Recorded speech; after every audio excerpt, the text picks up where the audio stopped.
Friends welcome back to my channel. तो आज આપણે બનાવીશું પિઝા બનાવવાના છે આજે આપણે અને એકદમ સરળ રીતે બનાવવાના છે। જે તમે આવા પિઝા તો તમે ખાધા પણ નહીં હોય તેવા આપણે બનાવવાના છે।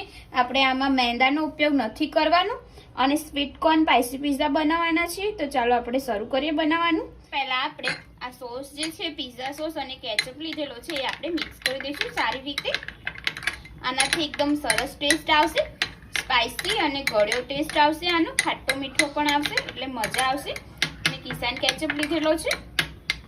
હવે આપણે મેગી બનાવવાની છે। એક કડાઈમાં મેં 1 ગ્લાસ પાણી એડ કરી દીધું છે।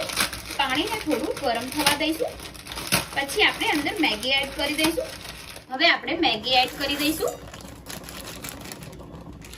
અને આને 5 મિનિટ માટે વરાળથી બફાવા દઈશું, એકદમ સરસ રીતે બફાઈ ના જાય ત્યાં સુધી। હવે આપણે આની અંદર મસાલો એડ કરી દઈશું જે મેગીનો છે તે। એકદમ સરસ આપણી મેગી બફાઈ રહી છે। હવે આપણે આની અંદર 2 ચમચી જેટલો જે પિઝા સોસ અને કેચઅપ છે તે એડ કરીશું અને આને સારી રીતના મિક્સ કરી દઈશું। 2 મિનિટ માટે સતત મિક્સ કરતા રહીશું। સરસ આપણી મેગી થઈ ગઈ છે, એકદમ મસ્ત। આ જે સોસ નાખ્યો છે એનાથી બહુ સરસ ટેસ્ટ આવે એટલા માટે આપણે એડ કર્યો છે। હવે આને આપણે 1 મિનિટ માટે ઠંડુ થવા દઈશું। મેં ગેસ બંધ કરી દીધો છે। આપણે આ મેગીને એક ડીશમાં કાઢી લઈશું। આની અંદર આપણે પાથરી દઈશું મેગી। ચમચીની મદદથી આપણે આવી રીતના પિઝા શીટ જેવું બનાવી દઈશું। એક ડીશમાં તમે કોઈ પણ શીટ ડીશ લઈ શકો છો, જે રીતના તમારે રાખવી હોય એવી રીતના મેં સરસ બનાવી દીધું છે। હવે આપણે આને સાઈડમાં મૂકી દઈશું।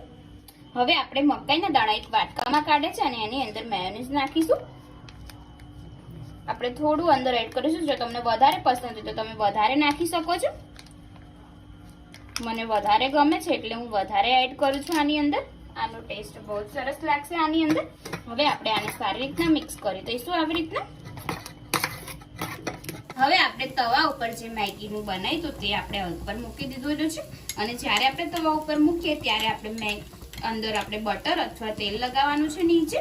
હવે આપણે આની ઉપર પિઝા સોસ જે કેચઅપ છે તે લગાવી દઈશું।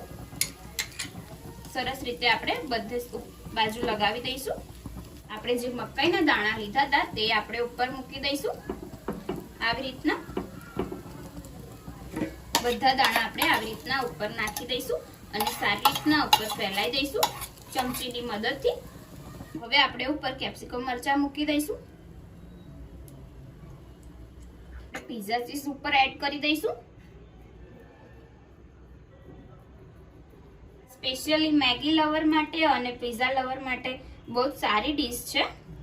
સરસ આપણે ચીઝ, મકાઈ અને કેપ્સિકમ મરચા બધું એડ કરી દીધું છે। હવે આપણે આને ઢાંકી દઈશું 2 મિનિટ માટે અને ધીમા ગેસ ઉપર જ રાખવાનું છે। તમે ગમે તે વાસણ ઉપર ઢાંકી શકો છો જેથી ચીઝ સરસ થઈ જાય। પિઝા આપણો સરસ રેડી થઈ ગયો છે, ચીઝ પણ સેટ થઈ ગઈ છે। હવે આપણે ઉપરથી ઓરેગાનો અને ચીલી ફ્લેક્સ એડ કરી દઈશું। ફ્રેન્ડ્સ આપણા મેગી પિઝા રેડી થઈ ગયા છે। સ્વીટ કોર્ન સ્પાઈસી પિઝા બન્યા છે, એકદમ મજા આવશે તમને ખાવાની। જો તમને આ રેસીપી પસંદ આવી તો તમે ઘરે જરૂરથી ટ્રાય કરજો, તમને પણ મજા આવશે। જો આજનો વિડીયો પસંદ આવ્યો હોય તો વિડીયોને લાઈક કરજો, શેર કરજો, કમેન્ટ કરજો અને મારી ચેનલને સબસ્ક્રાઇબ કરવાનું ના ભૂલતા। તો ચાલો હવે મળીએ આપણે એક આવા જ નવા વિડીયો સાથે। જય માતાજી, જય શ્રી કૃષ્ણ।